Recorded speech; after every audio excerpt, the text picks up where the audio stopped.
Saudara-saudari, selamat datang di Main Worship Service. Dalam ibadah online kali ini, kita akan bersama-sama mengikuti perjamuan kudus. Oleh karena itu, silakan Anda terlebih dahulu menyiapkan roti dan anggur perjamuan kudus, baik yang telah Anda terima dari gereja atau yang telah Anda siapkan sendiri. Selain itu, pada minggu yang akan datang, kita masih tetap melaksanakan ibadah secara online. Kita percaya bahwa Tuhan sanggup menjamah dan memberkati kita ketika kita mengikuti ibadah secara online di rumah kita masing-masing. Saat ini, kita sudah memasuki pertengahan tahun 2020, yaitu bulan Juni. Selama bulan Juni ini, kita akan belajar suatu tema menghadapi normal yang baru. Melaluinya, kita belajar tentang 4 sikap yang kita perlukan untuk menghadapi perubahan zaman seperti sekarang ini, serta yang memampukan kita untuk menyongsong masa depan dalam berkat Tuhan. Keempat sikap tersebut adalah 1. Visioner 2. Kerendahan hati 3. Ketabahan dan 4. Bertanggung jawab. Hari ini kita akan belajar dari firman Tuhan tentang sikap yang pertama, yaitu visioner. Kita akan mempelajari 3 makna dari sikap hidup yang visioner. Sikap visioner yang memampukan setiap kita untuk menghadapi perubahan zaman dalam berkat dan kemenangan yang Tuhan telah janjikan. Sebelum kita belajar kebenaran firman Tuhan mengenai 3 makna dari sikap hidup yang visioner yang akan sangat menginspirasi kita tersebut, mari kita menyiapkan hati serta terlebih dahulu memuji Tuhan.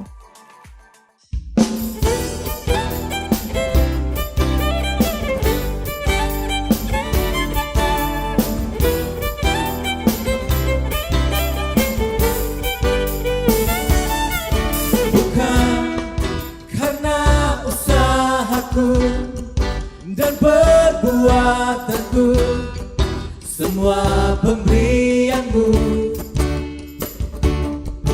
kasih dan rahmat yang kekal, berikan kepastian dalam pengharapan, nyatalah karyamu di dalamku.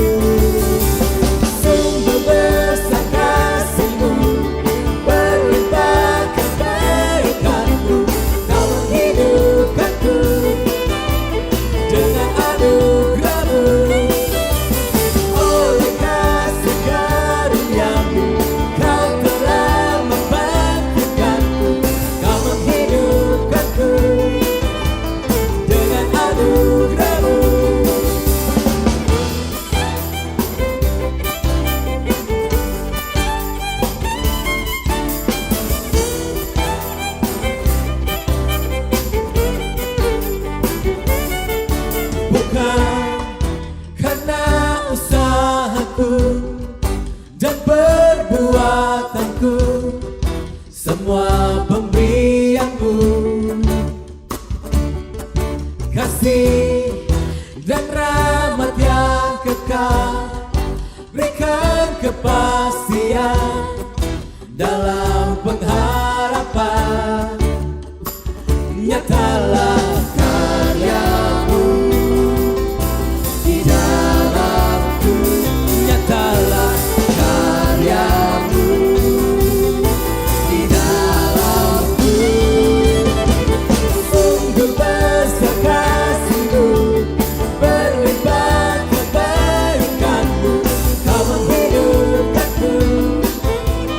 Dengan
hidupku.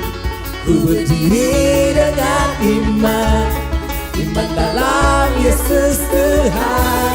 Kau yang memberi kemenangan, ku bersorak merayakan. Terpujilah Engkau Raja segala raja. Terpujilah Engkau Raja segala raja.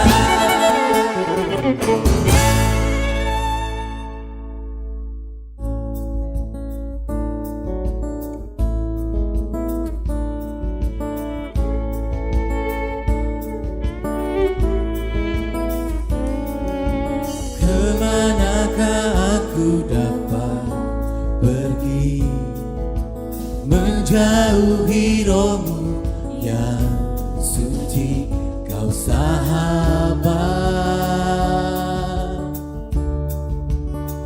dan kau dekat.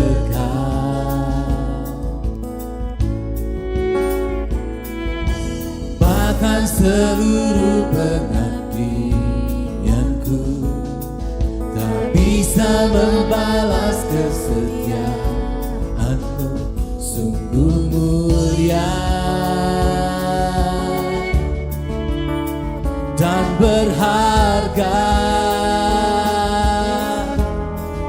Sungguh besar pengorbananmu bagiku, terlalu dalam untuk dimengerti. Sungguh besar, sungguh indah yang kau pikirkan tentangku, tak terselami bagiku. Sungguh indah.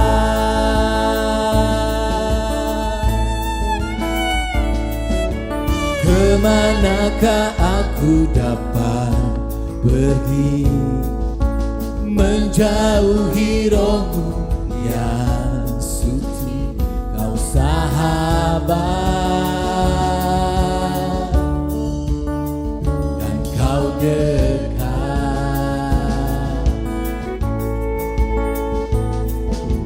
Bahkan seluruh pengabdianku tak bisa membalas kesetiaanmu, sungguh mulia dan berharga. Sungguh besar pengorbananmu bagiku, terlalu dalam untuk dimengerti. Sungguh besar, sungguh indah yang kau pikirkan tentangku, tak terselami bagiku. Sungguh indah, sungguh besar pengorbananmu bagiku, terlalu dalam untuk dimengerti. Sungguh besar, sungguh indah yang kau pikirkan tentangku, tak terselami bagiku. Sungguh indah, sungguh indah, sungguh indah.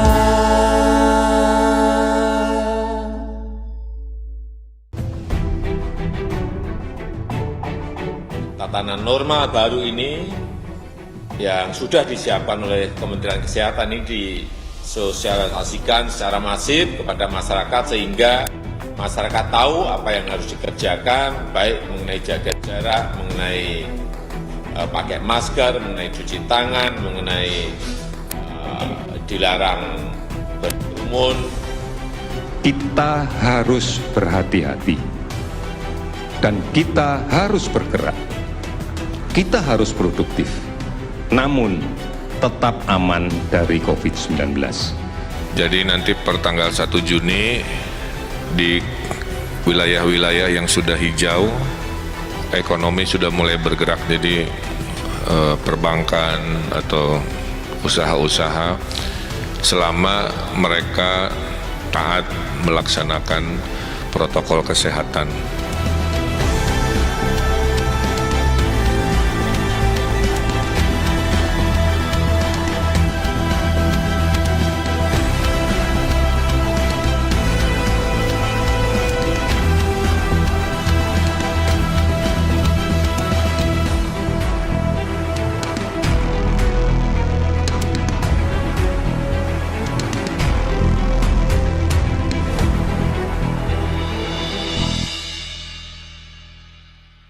Berbicara tentang babak sejarah budaya Renaissance, kita tidak boleh mengabaikan Michelangelo.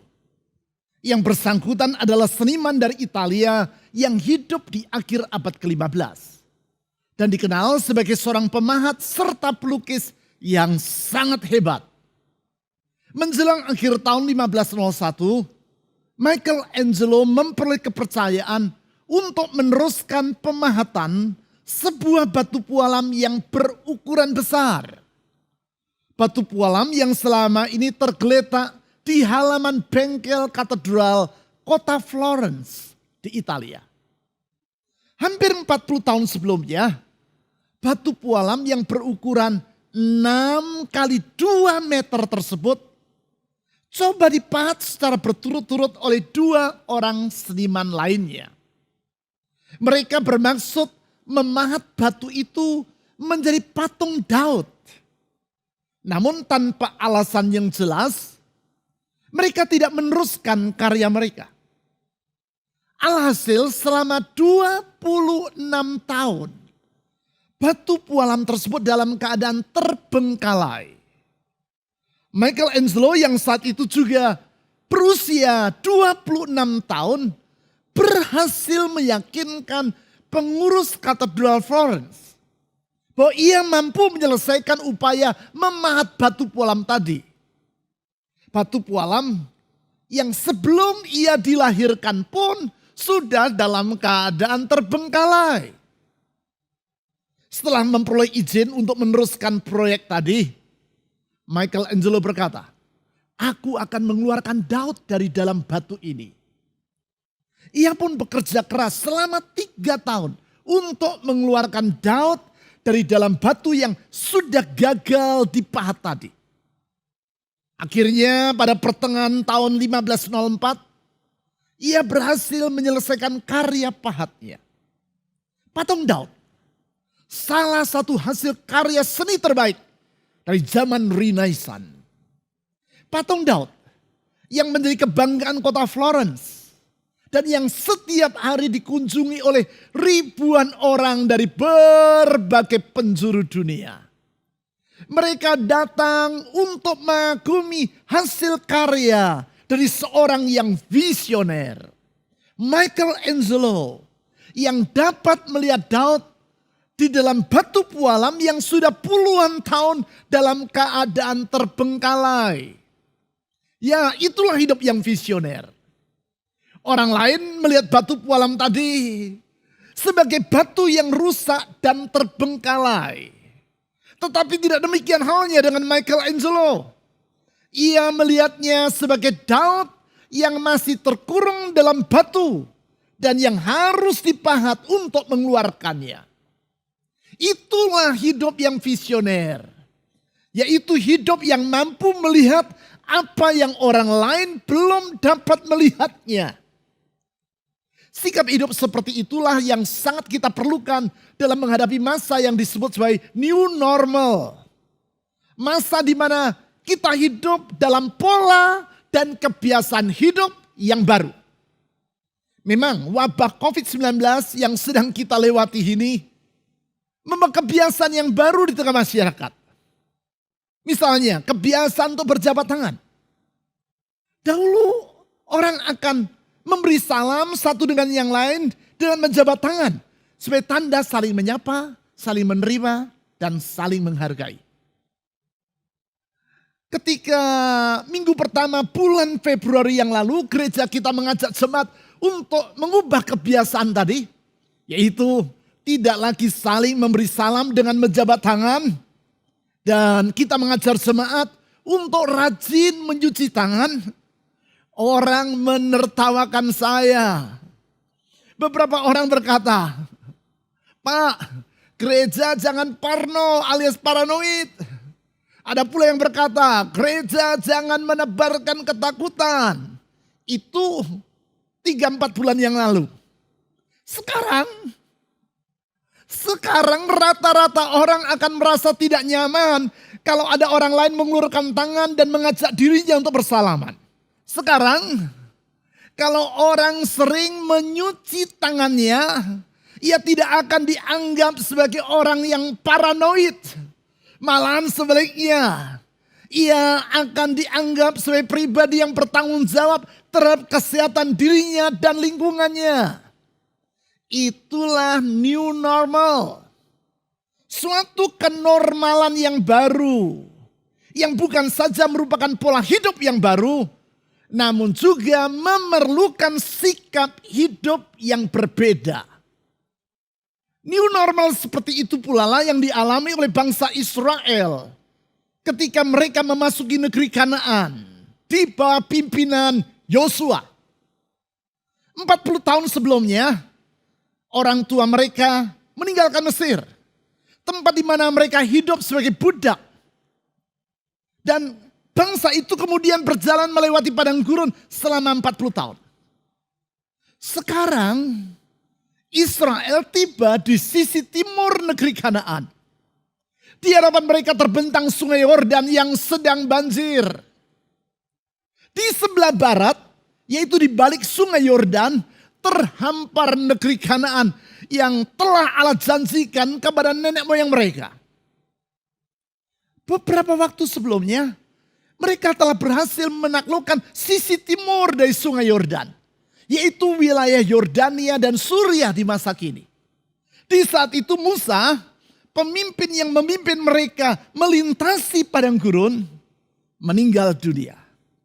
Dan Tuhan memilih Yosua untuk menggantikan Musa sebagai pemimpin atas umatnya.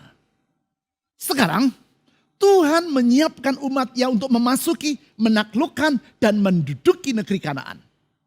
Dengan kata lain, saat itu bangsa Israel sedang menghadapi perubahan pola hidup. Mereka sedang menghadapi suatu new normal. Yaitu pertama, dalam cara mereka bertempat tinggal. Sebelumnya mereka hidup dengan berkelana di padang gurun selama 40 tahun. Sekarang mereka menjadi bangsa yang tinggal menetap di suatu daerah. Dari bangsa yang nomaden, sekarang mereka beralih menjadi bangsa yang tinggal secara permanen di suatu wilayah. Suatu new normal. Yang kedua, dalam hal kepemimpinan. Sebelumnya selama 40 tahun mereka dipimpin oleh Musa. Musa seorang pemimpin yang sangat hebat.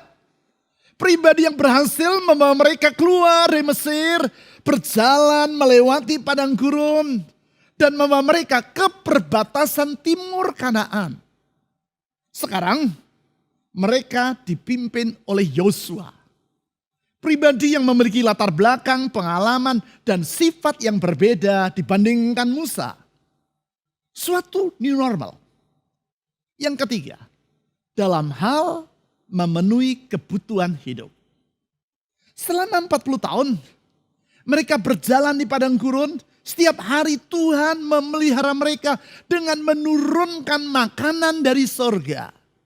Makanan yang disebut dalam Alkitab sebagai mana. Sekarang mereka harus bercocok tanam untuk memenuhi kebutuhan hidup mereka sendiri. Di dalam Yosua pasal 5 ayat 12 dicatat bahwa segera sesudah bangsa Israel menyeberangi sungai Yordan dan memasuki negeri Kanaan, maka mana berhenti turun. Artinya kalau selama ini mereka tinggal terima beres, karena setiap pagi Tuhan menyediakan makanan untuk mereka, sekarang mereka harus berupaya untuk memperoleh makanan bagi diri mereka sendiri. A new normal. New normal. Bukan hanya merupakan suatu pola hidup yang baru. Namun juga memerlukan sikap hidup yang berbeda. Itu sebabnya dalam Yosua pasal 1 ayat 1 sampai 9. Tuhan berbicara kepada Yosua agar menyampaikan kepada bangsa Israel bahwa mereka harus hidup dengan 4 sikap. 4 sikap yang memungkinkan bangsa itu menjalani new normal dalam berkat Tuhan. 4 sikap yang menyanggupkan mereka untuk menjalani new normal dalam pertolongan dan kemenangan yang Tuhan sediakan. 4 sikap yang kita bahas sepanjang bulan ini. Karena 4 sikap ini kita perlukan agar kita dapat melewati new normal di dalam kemenangan. Keempat sikap tersebut, yang pertama adalah sikap yang visioner.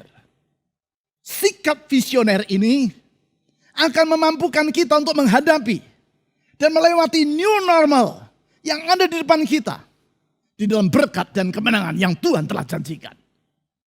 Sikap visioner seperti yang ada di dalam diri Michelangelo, sehingga ia mampu mengubah batu pualam yang sudah puluhan tahun dalam keadaan terbengkalai menjadi salah satu adikarya atau masterpiece dalam dunia seni, yaitu patung Daud di kota Florence, seperti yang telah saya ceritakan tadi. Apakah sikap yang visioner tersebut? Berdasarkan catatan Yosua pasal 1 ayat 1 sampai 4, saya menyimpulkan 3 wujud dari sikap yang visioner. Sikap yang memampukan kita untuk menjangkau masa depan yang Tuhan telah janjikan bagi kita. Untuk itu saya mengajak Anda membaca Yosua pasal 1 ayat 1 sampai 4. Sesudah Musa hamba Tuhan itu mati, berfirmanlah Tuhan kepada Yosua bin Nun. Artinya Yosua anak dari Nun. Abdi Musa itu, asisten, pembantu dari Musa itu. Demikian kata Tuhan. Hambaku Musa telah mati. Sebab itu bersiaplah sekarang, seberangilah sungai Yordan ini. Engkau Yosua dan seluruh bangsa ini menuju negeri yang akan kuberikan kepada mereka, kepada orang Israel itu. Setiap tempat yang akan diinjak oleh telapak kakimu, kuberikan kepada kamu. Seperti yang telah kujanjikan kepada Musa. Dari padang gurun dan gunung Libanon yang sebelah sana itu, sampai ke sungai besar, yakni sungai Efrat, seluruh tanah orang Het, sampai ke laut besar, di sebelah matahari terbenam. Semuanya itu akan menjadi daerahmu. Dari catatan tentang firman yang Tuhan sampaikan kepada Yosua tadi, kita melihat 3 wujud dari sikap yang visioner. Yang pertama, wujud dari sikap yang visioner adalah hidup dengan memandang ke depan. Saya ulang, hidup dengan memandang ke depan. Hal itulah yang Allah sampaikan kepada Yosua dan dicatat dalam ayat 2 yang sudah kita baca. Kepada Yosua Allah berkata, saya baca ulang ayat 2 Yosua pasal 1, hambaku Musa telah mati. Sebab hambaku Musa telah mati, bersiaplah sekarang. Seberangilah sungai Yordan ini Engkau dan seluruh bangsa ini, seluruh bangsa Israel menuju negeri yang akan kuberikan kepada mereka. Kepada bangsa atau orang Israel itu. Artinya Tuhan berkata kepada Yosua, Yosua, jangan ingat-ingat lagi masa yang lalu. Musa telah mati. Jangan lagi hidup terpaku kepada masa lampau. Musa telah mati. Memang masa lampau yang telah engkau lewati dan bangsa Israel jalani di padang gurun luar biasa. Musa memimpin kalian. Setiap hari mana turun di sepanjang perjalananmu. Kalian tinggal terima beres saja. Namun sekarang Musa telah mati. Oleh karena itu janganlah kalian hidup terpaku di masa lampau. Karena kalian tidak lagi hidup di masa lalu. Namun di masa sekarang untuk menyongsong masa depan. Prinsip ini sangat penting. Sebab bila kita hidup terus mengacu ke masa lampau, maka sebentar-sebentar kita akan berkata, kalau zaman dahulu,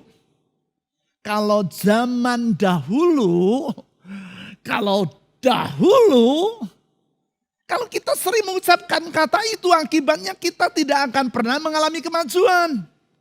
Bukan saja kehidupan kita tidak akan maju, kita juga akan hidup tanpa arah. Dan bukannya tidak mungkin kita akan terjerumus ke dalam kehidupan yang porak-poranda. Sama seperti kalau kita sedang mengemudikan mobil. Ya memang di depan kita terpasang kaca spion. Dengan kaca spion itu kita dapat melihat ke belakang. Melihat ke bagian jalan yang telah kita lewati. Namun kita tidak akan mengemudikan mobil dengan terus melihat ke belakang. Sebab kalau kita terus melihat ke belakang, maka kita tidak akan menyadari bahwa jalan yang sedang kita lalui mulai berubah. Ketika jalan di depan berbelok ke kanan atau ke kiri, kita tidak akan tahu. Akibatnya kita akan menabrak apa saja yang ada di depan kita. Bahkan bisa jadi kita akan terjebur ke dalam jurang. Pengemudi yang bijaksana akan mengemudikan mobilnya dengan melihat ke depan. Memang sesekali ia akan melihat ke belakang melalui kaca spion. Namun mayoritas dari waktunya akan ia gunakan untuk melihat ke depan. Dan mengarahkan mobil sesuai dengan apa yang ia lihat ada di hadapannya. Begitu juga dalam kehidupan di era new normal ini. Kita harus hidup secara visioner. Hidup dengan memandang ke depan. Jangan hidup bernostalgia akan masa lampau. Kita tidak lagi hidup di masa lampau. Namun di masa kini untuk menyongsong masa depan. Memang sesekali kita perlu mengingat masa lampau. Yaitu untuk bersyukur kepada Tuhan. Atas semua kebaikannya yang telah kita alami. Namun kita harus melihat hari depan. Yaitu masa depan. Seperti yang telah Tuhan janjikan. Artinya kita tidak boleh hidup dengan cara pikir yang lama. Gaya usaha yang lama. Cara kerja yang lama. Sebab banyak hal yang telah berubah di masa new normal ini. Suka tidak suka kita harus menghadapi realitas yang baru ini. Ya, merupakan suatu kenyataan. Bahwa kita tidak lagi hidup di masa lalu. Oleh karena itu, jangan hidup terpaku pada masa lalu. Entah itu masa lalu yang penuh suka atau masa lalu yang penuh duka. Entah itu masa lalu yang menyenangkan ataupun masa lalu yang menyedihkan. Semua itu telah berlalu. Ingat, kasih Kristus telah menghapuskan masa lampau yang memedihkan. Dan ia membentangkan masa depan yang baru bagi kita, anak-anaknya. Masa depan yang lebih indah. The best is yet to come. Masa depan yang terbaik akan segera disajikan. Oleh sebab itu, hiduplah dengan sikap yang visioner. Visioner artinya hidup dengan memandang ke depan.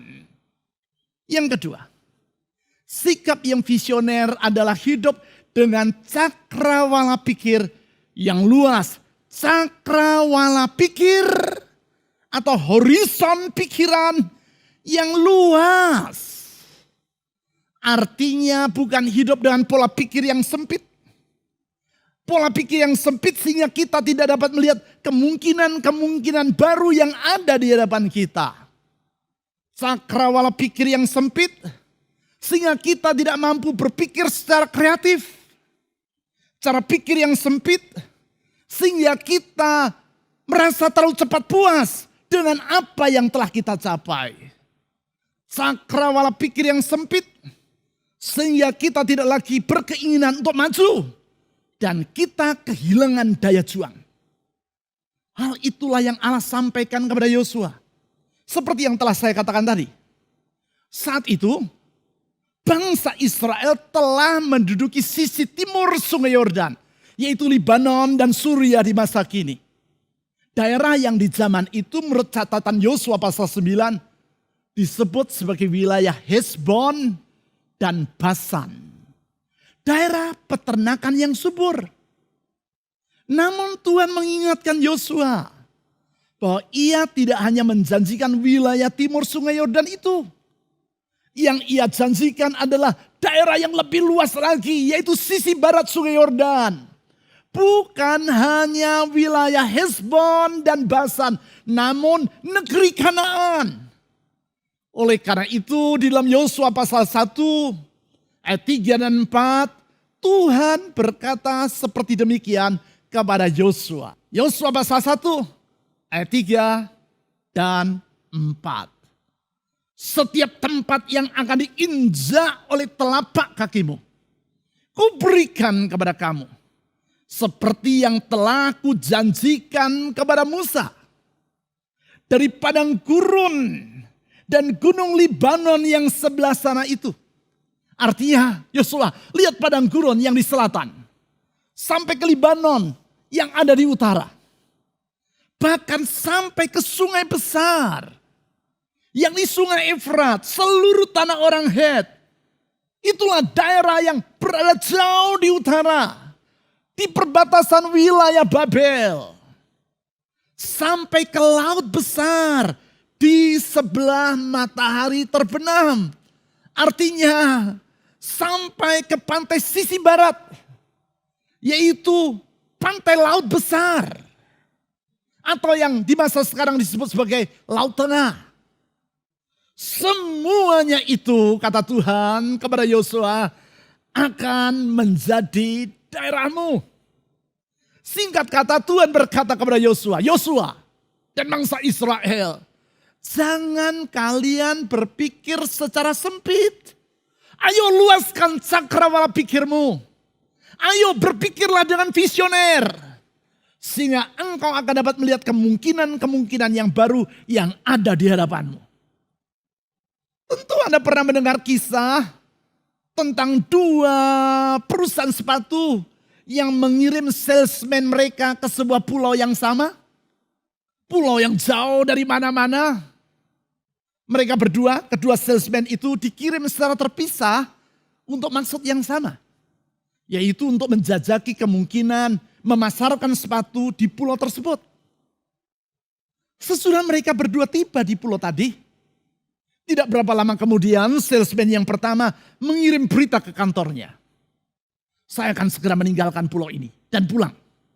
Tidak ada gunanya bagi saya untuk tinggal berlama-lama di pulau yang berpenduduk 100.000 jiwa ini. Karena di sini tidak seorang pun yang mengenakan sepatu. Artinya mereka tidak memerlukan sepatu. Oleh karena itu lebih baik saya pulang saja. Di hari yang sama, salesman yang kedua juga mengirim berita ke kantornya. Berita yang sama sekali berbeda dengan yang dikirimkan oleh salesman yang pertama. Berita yang berbunyi, kirimkan 100.000 pasang sepatu ke pulau ini.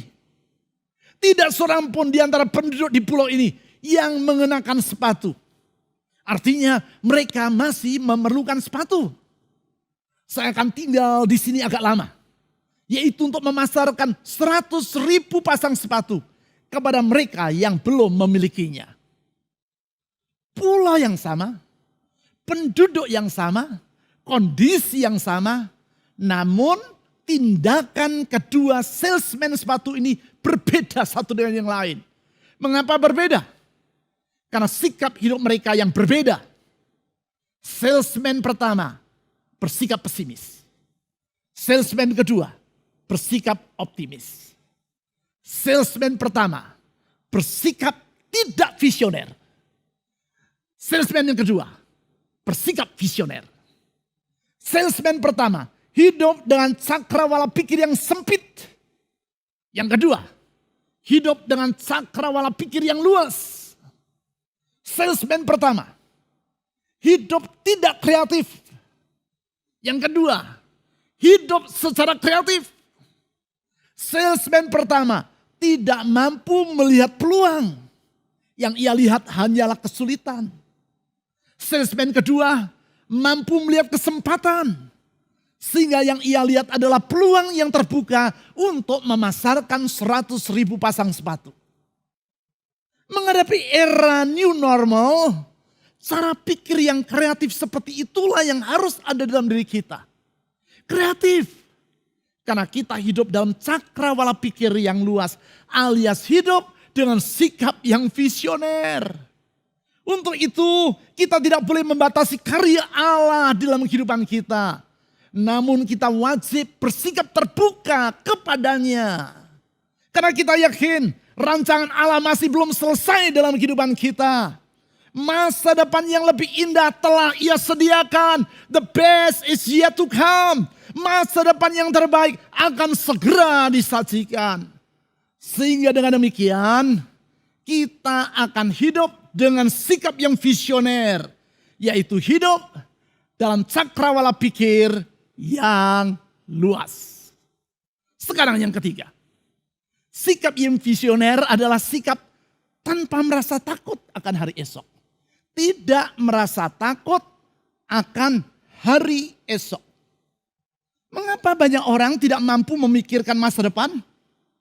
Dan mengapa mereka hidup dengan cakrawala pikir yang sempit? Karena mereka takut menghadapi hari esok. Ketakutan seperti itulah yang menguasai hati 10 orang pengintai. Yang 40 tahun sebelumnya telah memasuki negeri Kanaan bersama dengan Yosua dan Kaleb. Yang mereka lihat di situ adalah para raksasa. Mereka melupakan firman Tuhan. Bahwa sesungguhnya negeri Kanaan telah Allah janjikan dengan bersumpah kepada nenek moyang mereka. Sebagai akibat, roh ketakutan ini menular dan menjalar di antara bangsa Israel. Sehingga seluruh bangsa Israel ingin kembali ke Mesir. Alhasil, semua mereka harus berjalan berputar-putar selama 40 tahun di padang gurun. Itu sebabnya sekarang Allah mengingatkan Yosua tentang janjinya. Itu bahwa Ia telah menyerahkan negeri Kanaan ke tangan umatnya. Hal tersebut Allah ulang-ulang di ayat 2 dan 3. Di situ dicatat Allah berkata demikian kepada Yosua. Saya baca kembali ayat 2 dan 3. Hambaku Musa telah mati. Sebab itu bersiaplah sekarang. Seberangilah sungai Yordan ini. Engkau dan seluruh bangsa ini menuju negeri yang, perhatikan ini. Yang akan kuberikan kepada mereka. Saya ulang, yang akan kuberikan kepada mereka, kepada orang Israel itu. Setiap tempat yang akan diinjak oleh telapak kakimu, perhatikan. Kuberikan kepada kamu. Satu kalimat yang firm, yang pasti, kuberikan kepada kamu. Seperti yang, lihat, seperti yang telah kujanjikan kepada Musa. Dengan mengingatkan Yosua dan umatnya akan janjinya. Tuhan menegaskan, Yosua, aku menjamin bahwa negeri itu pasti akan menjadi milikmu. Pasti. Bukan semoga kiranya. Pasti. Bukan kemungkinan besar. Pasti. Bukan siapa tahu. Bukan Yosua. Namun pasti. Artinya Tuhan menjamin masa depan umatnya di dalam kepastian dari janji firman-Nya. Ya, firman Tuhan itu bersifat pasti. Itu sebabnya masa depan yang ia janjikan juga bersifat pasti.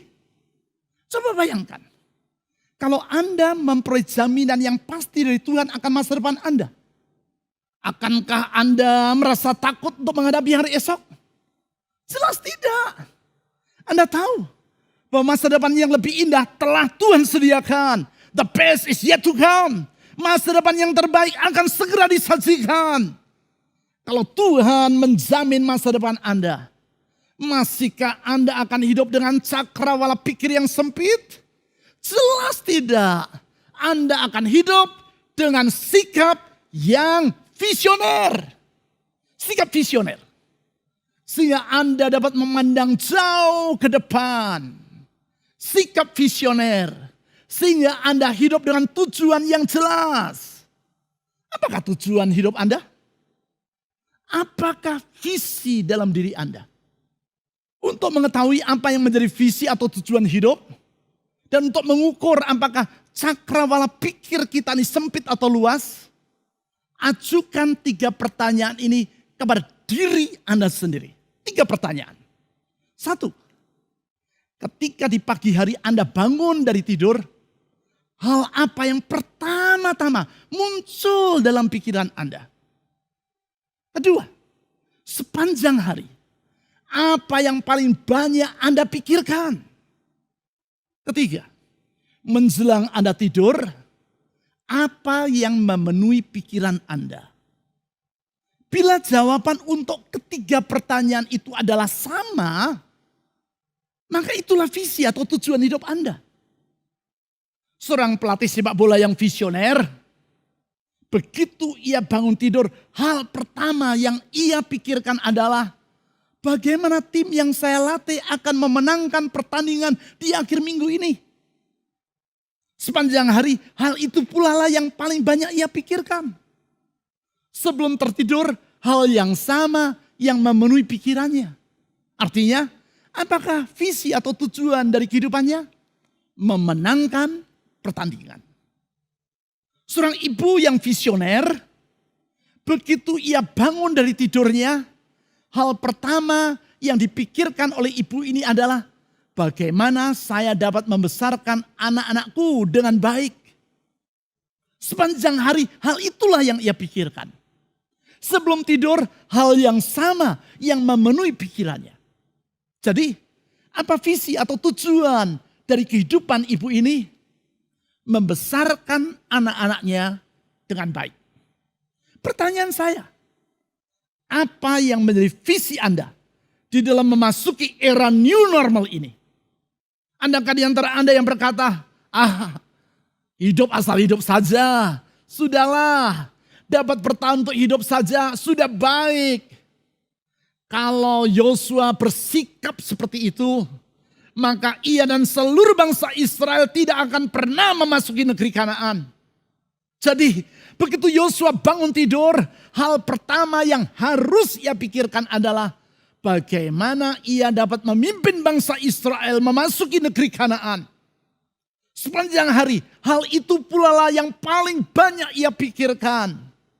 Sebelum tertidur, hal yang sama yang memenuhi pikirannya. Artinya, apakah yang menjadi visi dari kehidupannya? Ini yang menjadi visinya. Mengalami janji Tuhan, yaitu memasuki negeri Kanaan.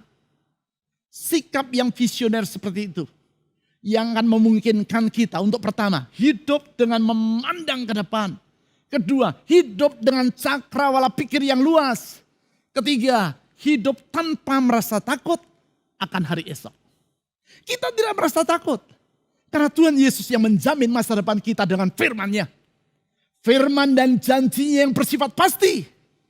Karena ia telah memeteraikan janjinya dengan darah-Nya sendiri. Itu sebabnya di malam waktu ia akan diserahkan. Yesus berhimpun bersama para murid-Nya di kota Yerusalem. Di saat itu ia mengadakan perjamuan Paskah bersama dengan para murid-Nya. Perjamuan yang akan kita rayakan di dalam perjamuan kudus nanti. Di saat itu ia mengambil cawan anggur dan berkata kepada para murid-Nya, Cawan ini adalah perjanjian baru yang dimeteraikan oleh darahku. Perbuatlah ini setiap kali kamu meminumnya menjadi peringatan akan aku.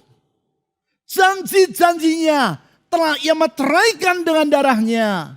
Sehingga janji itu bersifat pasti.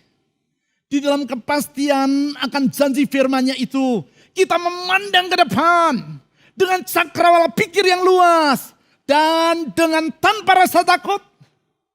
Tuhan Yesus yang menjamin dan menyertai kita. Kemenangan ada di pihak kita.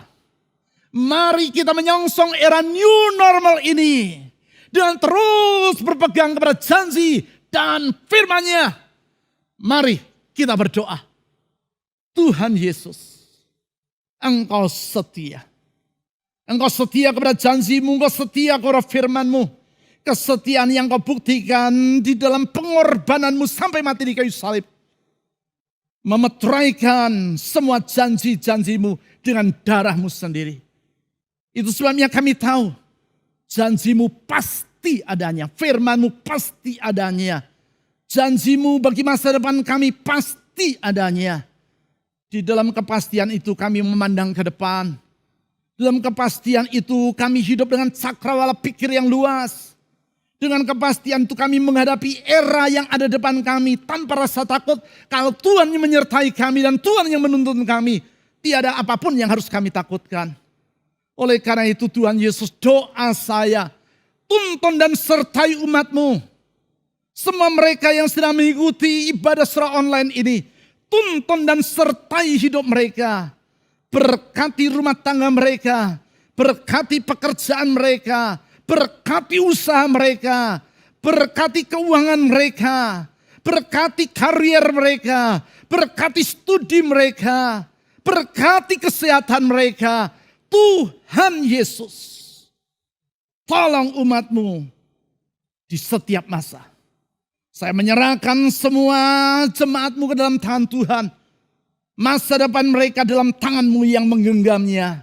Dan kami percaya kalau Tuhan yang menggenggam hidup kami. Kami dapat menghadapi hari esok dengan kemenangan. Dengan kemenangan. Dengan kemenangan. Karena Engkau menang dan telah menang dan menang untuk selamanya.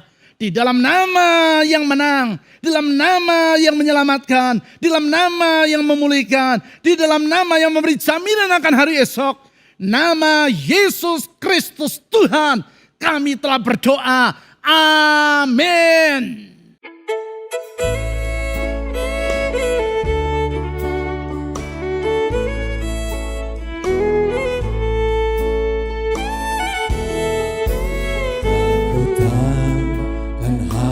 Esok, namun langkahku tetap bukan surya ku harapkan, karena surya kan lenyap.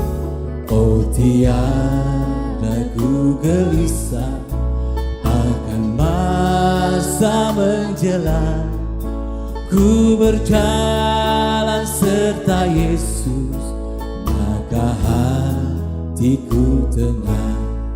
Banyak hal tak ku pahami akan masa menjelang, tapi terang bagiku kini tangan Tuhan yang pegang. Banyak hal tak ku pahami akan masa menjelang, tapi terang bagiku kini tangan Tuhan yang pegang. Tapi terang bagiku kini tangan Tuhan yang pegang. Saudara-saudari, kita akan bersama-sama mengikuti perjamuan kudus. Bersyukur kepada Allah untuk anugerah-Nya dalam kehidupan kita. Tuhan Yesus di dalam kasih-Nya telah datang ke dunia, menderita sengsara, bahkan sampai mati di kayu salib. Perjamuan kudus juga mengingatkan kita supaya sebagai gereja Tuhan, kita tetap menjadi terang dan garam di tengah dunia, sehingga semakin banyak orang yang percaya kepada Tuhan Yesus, serta meyakinkan kita bahwa Tuhan telah menjamin masa depan kita. Mari kita mengangkat roti dengan ucapan syukur kepada Tuhan. Dan malam waktu Yesus mau diserahkan, dia mengambil roti, mengucap syukur atasnya, dan berkata, "Inilah tubuhku yang diserahkan bagi kamu. Makanlah menjadi peringatan akan aku." Dengan ucapan syukur kepada Tuhan, mari kita makan roti perjamuan kudus di dalam nama Tuhan Yesus.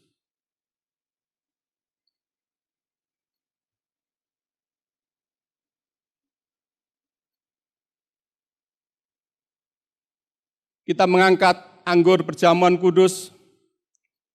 Pengorbanan Yesus telah memberikan kepada kita masa depan yang cerah. Beban hidup kita juga telah ditanggungnya. Dan oleh bilurnya, segala penyakit sudah disembuhkan. Sesudah makan, Yesus mengambil cawan lalu berkata, "Cawan ini adalah perjanjian baru yang dimeteraikan oleh darahku. Minumlah menjadi peringatan akan aku." Dengan ucapan syukur kepada Tuhan dan meyakini berkat-Nya atas setiap kita, mari kita minum bersama-sama di dalam nama Tuhan Yesus Kristus.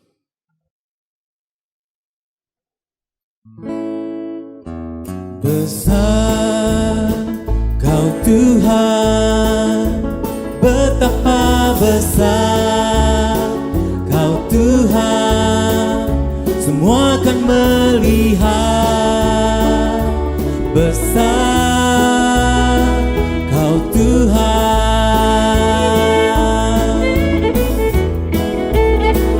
nama di atas segala nama. Kau layak terima pujian. Hatiku bernyanyi, Kau besar.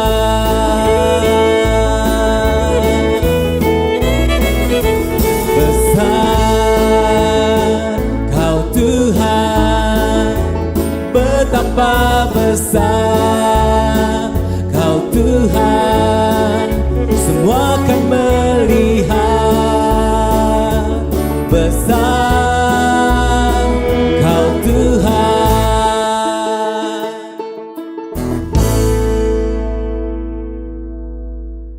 Mulai Sabtu 6 Juni 2020, ibadah online gereja kita akan tersedia dalam 6 ibadah yang sesuai dengan kelompok usia. Yang pertama, ibadah online MyStar untuk anak-anak yang berusia 7 tahun ke bawah. Kedua, ibadah online Star Kids yang diperuntukkan bagi anak-anak usia 7 sampai 12 tahun. Ketiga, Radiance yang merupakan ibadah online bagi para pelajar SMP dan SMA. Keempat, Campus Connection yang dikhususkan bagi para mahasiswa. Kelima, ibadah online Fusion untuk profesi muda. Dan keenam, MWS atau Main Worship Service yang diperuntukkan bagi jemaat umum. 6 ibadah yang berbeda sesuai dengan kebutuhan masing-masing kelompok. Setiap minggu, ke-6 ibadah tersebut dapat diikuti sepanjang hari, mulai hari Sabtu pukul 17.00 atau 5 sore. Bagi Anda yang memerlukan dukungan doa, Anda dapat mengirimkan beban doa melalui WA atau WhatsApp di nomor 08 11 309 077. Sekali lagi, kirimkan beban doa Anda melalui WA ke nomor 08 11 309 077. Mari kita wujudkan iman dan kasih kita kepada Tuhan melalui persembahan kita. Anda dapat memberikan persembahan dan persepuluhan dengan mengirimkannya ke nomor rekening yang tertera di layar. Selain itu, telah tersedia alternatif bagi Anda untuk memberikan persembahan dan persepuluhan, yaitu dengan menggunakan dompet digital. melalui aplikasi yang tertera di layar Anda. Anda juga dapat melihat berbagai informasi penting dari gereja kita melalui website www.fajarpengharapan.net atau melalui aplikasi GKPB Fajar Pengharapan serta Instagram GKPB Fajar Pengharapan. Terima kasih telah beribadah bersama dengan kami dan kami sangat menantikan kunjungan Anda selanjutnya. Sampai bertemu kembali minggu depan. Ibadah kita sudah selesai. Mari kita sekarang berdoa bersama-sama. Tuhan, kami bersyukur buat firman-Mu yang senantiasa mengajar kami, memberikan terang di dalam hidup kami, memberikan kekuatan dan jalan keluar bagi setiap kami, sehingga kami boleh ditolong dari setiap pergumulan kami, untuk kami keluar dari masalah kami dan hidup di dalam kemenangan bersama dengan Engkau. Karena itu ya Tuhan, kami mau menerima kebenaran firman-Mu dan kami mau menghidupinya di dalam sepanjang kehidupan kami hari lepas hari. Biar kiranya berkat-Mu, kasih setia-Mu Tuhan senantiasa melimpah di dalam kehidupan kami umat-Mu, supaya kami berjalan setiap hari di dalam anugerah-Mu dan di dalam kebenaran-Mu. Terima kasih ya Bapa, di dalam nama Tuhan Yesus Kristus. Haleluya. Amin.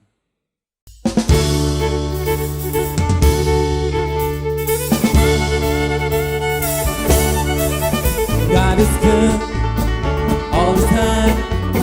Put a song of praise in this heart of mine. God is good all the time.